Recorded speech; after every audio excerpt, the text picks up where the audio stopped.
El hombre que ven en la foto es José Saramago, todos lo visualizamos. En 1953, José Saramago tenía 31 años.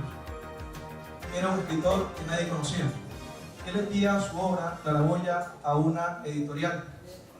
Paradójicamente, la respuesta por la aceptación de este manuscrito no le vendrá a Saramago sino hasta 40 años después, cuando ya Saramago pues, era un escritor consagrado y estaba a punto de ganar el Nobel de Literatura, entre otros premios.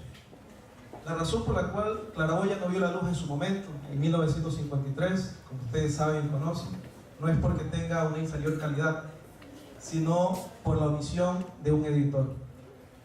Permanentemente los editores estamos en riesgo de cometer este tipo de errores, este tipo de omisiones, que viene a ser en el campo académico prácticamente un delito. Y pongo esta anécdota en particular para enfocar el tema que voy a hablar durante estos minutos y que lleva por título lo siguiente: las publicaciones de artículos científicos, el desafío del docente universitario ecuatoriano en la segunda década del siglo XXI. Por favor. El siglo XXI, como ustedes saben, es una época de muchos cambios. Se ubicaron en este siglo pues, demasiadas modificaciones en muchos campos, en muchos ámbitos. La educación superior en el Ecuador tiene una particularidad especial. Particularmente nosotros podemos visualizar que hay un antes y un después del 2010.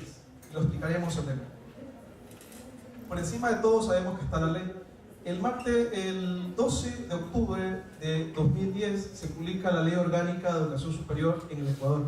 Y básicamente a partir de ahí pues hay una serie de modificaciones en nuestro país. Me referiré solamente a una de ellas. Me permito leer.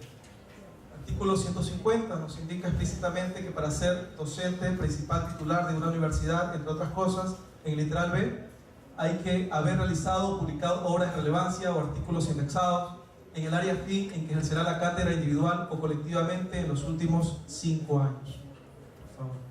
Entonces, recién en ese año, recién en el 2010, y varios colegas de otras universidades de pronto podrán coincidir conmigo, otros no, podemos nosotros encontrar que hay una fiebre de los docentes, los profesores universitarios por publicar. Es decir, antes no se veía de esa manera. La ley vino a ser una especie de motivación, pongamos el caso, o imposición, pongamos el nombre. Entonces hay muchas dudas de los colegas universitarios, hay nerviosismo, preocupación, estrés, conflictos, miedos sobre la manera en que se podía publicar. Como ustedes saben, Ecuador es un país cuya gente, en su gran mayoría, pues no tiene el hábito de escribir. Incluso nosotros tenemos que varios colegas incluso no leen sus propios programas de estudio, los libros, la bibliografía que anexan. Y hay también que muchas ideas, por lo general, quedan solo en tertulias académicas, es decir, no se escriben, simplemente quedan en el aire. Y también esta escasa cultura, tanto de lectura como de escritura, viene a transmitirse también a nuestros estudiantes. Y encima de eso, una vez que ya la LOES entró en vigencia en 2010, viene el reglamento publicado hace poco, el 21 de octubre del 2002, que entre otras cosas, pues menciona, voy a solamente a citar algo, menciona el reglamento de escalafón aprobado el 31 de octubre lo siguiente, por favor. El docente debe haber publicado 12 obras relevantes o artículos indexados en los últimos 5 años. Y como a muy pocos colegas les habían mencionado, les habían explicado exactamente qué quiere decir una obra relevante, empezaron a publicar versos, poesías y no publicaciones o textos que estaban relacionados a sus áreas, a sus cátedras, y volcaron sus ojos o sus miradas a la publicación de artículos indexados. Me permito citar la obra de un colega mexicano, Victoriano Garza, seguramente muchos de ustedes lo visualizan, y que tiene un libro cuya sola mención del título pues hace hincapié a lo que yo trato de explicar estos minutos. El libro se llama Publica o Perece. Cuando surge la verdadera necesidad de escribir un artículo, la mayoría de docentes universitarios no saben por dónde empezar, y cuando comienza no entiende cómo ni a dónde seguir, ni cómo hilvanar las ideas y expresarlas de forma que otros capten su mensaje.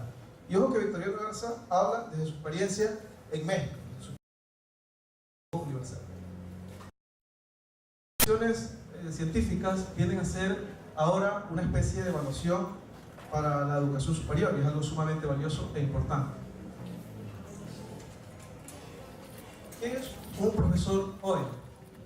Una de las características, uno de los cuestionamientos que como editores universitarios pudimos visualizar es que de la noche a la mañana había la fiebre por publicar, y esto vino también a acrecentar o a atentar un poco contra la calidad de artículos científicos que debían publicarse en las revistas. Muchos, ante este tipo de retos, ante este tipo de desafíos, pues optaron por avanzar, es decir, optaron por seguirse a los lineamientos y estructurar bien artículos científicos. Otros colegas, ante este reto, optaron, pese a su experiencia, por jubilarse, ¿no? Ante un parámetro que ya les resultaba un poco incómodo. Dudas de los colegas, porque en la Universidad Técnica de Manabí empezamos una jornada de capacitaciones a todos los docentes, o a la mayoría de docentes universitarios, era cuándo publicar, cómo hacerlo, cuánto debo hacerlo, qué extensión, cuáles son los parámetros, y también el hecho de empezar a explicar cuáles eran esas horas relevantes, cuál era el sentido o los direccionamientos que debían regirse. Y lo importante era escribir en revistas indexadas. Junto con eso, pues también las universidades empezaron a ser presionadas para que sus publicaciones sean indexadas. Es decir, esto no fue una cuestión que vino de la noche a la mañana, sino que también vino desde arriba, ¿no? Algo que también se ha referido a otros colegas en el transcurso del día, de la jornada. Y junto con esto, pues también hay todo un universo aparte, un contexto universal, ¿no? No es solamente publicar un autor, la revista y nada más. Solo tenemos que hay un intercambio de información. Está el medio, obviamente, que es la revista. Están los receptores, que son los investigadores, los lectores, están las bibliotecas. Todos los colegas que están ahora podrán coincidir conmigo que no hay mayor satisfacción para un editor universitario que saber que su trabajo le es útil a la gente y pensar en el lector. Algo que en las conferencias de la mañana también empezaron a hacer hincapié, es decir, pensar en ese lector posible. Ser el filtro necesario para que lo que nosotros publicamos sea útil y sea algo realmente rigurosamente científico. Por favor. Entonces, en esas jornadas de capacitaciones a los colegas de la Universidad Técnica de Manabí explicábamos qué era un artículo científico. Paradójicamente, nosotros tuvimos que hacer hincapié, o mucho hincapié, no tanto en lo que era, sino en lo que no era. Y es una lucha totalmente permanente. ¿No? Que no es un artículo científico, aquello que sintetiza información ya publicada, informes preliminares, es un resumen ampliado, copy-pegar de la web, es decir, ese tipo de parámetros, esto no es un artículo científico. Entonces, la ley es un reto. Nosotros asumimos que la LOE, junto con su reglamento, es una oportunidad preciosa para que empecemos a publicar, empecemos a difundir aquellas ideas que están en la mente, empecemos a difundir aquellos trabajos que de pronto se realizan con los estudiantes, y lo consideramos más que un dolor de cabeza, pero lo hemos considerado como un hermoso desafío, un reto pues, para empezar a visibilizar todas las investigaciones que hay en la universidad. Y una especie de eslogan, lema, algo que estamos posicionando en la mente de la comunidad universitaria, que es lo siguiente, es decir, en el mundo académico, aquello que no se publica simplemente no existe, no hay lugar para cuestionamientos medios, simplemente aquello que no ve la luz en alguna revista, en alguna publicación de calidad, no existe en el mundo académico.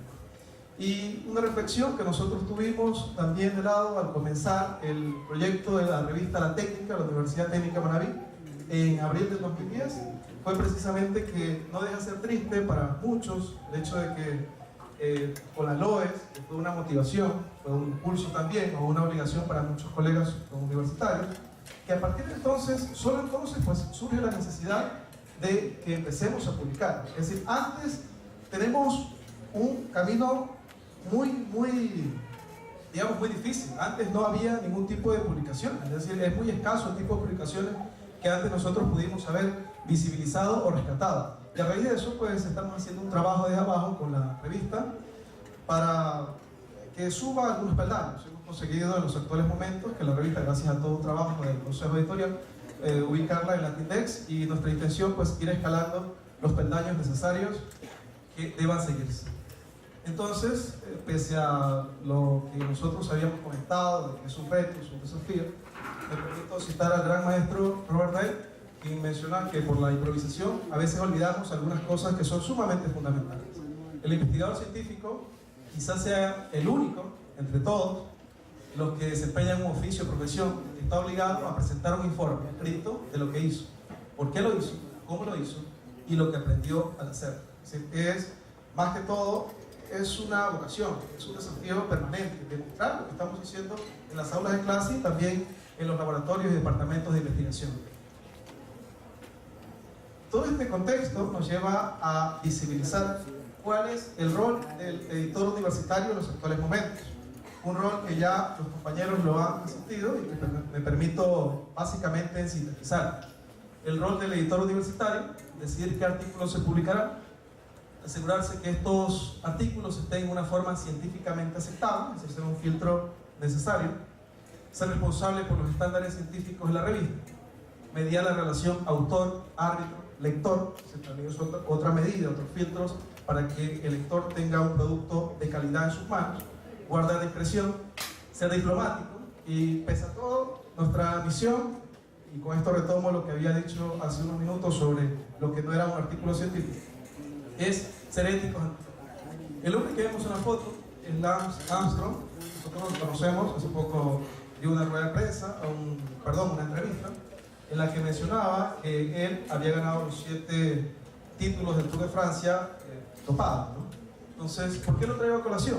Básicamente por lo siguiente, porque coincido con el maestro Juan Miller, que menciona que el plagio de un artículo es el equivalente literario del dopaje. Frente a ese cuestionamiento, nosotros también hacemos un trabajo muy minucioso para determinar qué artículos podrían tener algo de plagio o algunos criterios copy-pegados de internet. Entonces lo que hacemos es hacer un trabajo muy riguroso desde la edición de revista La Técnica junto con el Consejo Editorial. Por eso, más que nunca, estoy convencido que es necesario continuar capacitándonos, que sumamos nuestros editores universitarios desde las instituciones de educación superior para que se hace voces no solo a favor de la investigación, sino que se empiecen a difundir aquellas ideas que muchos colegas tienen en sus mentes y empiecen a sacarlas a la luz. Y culmino mi intervención con la frase con la que empiezo y con la que estoy también firmemente convencido: escribir un trabajo científico en los actuales momentos para los docentes universitarios del Ecuador y de Latinoamérica no es una cuestión de vida o muerte, sino que para todos se trata de algo mucho más serio. Muchas gracias.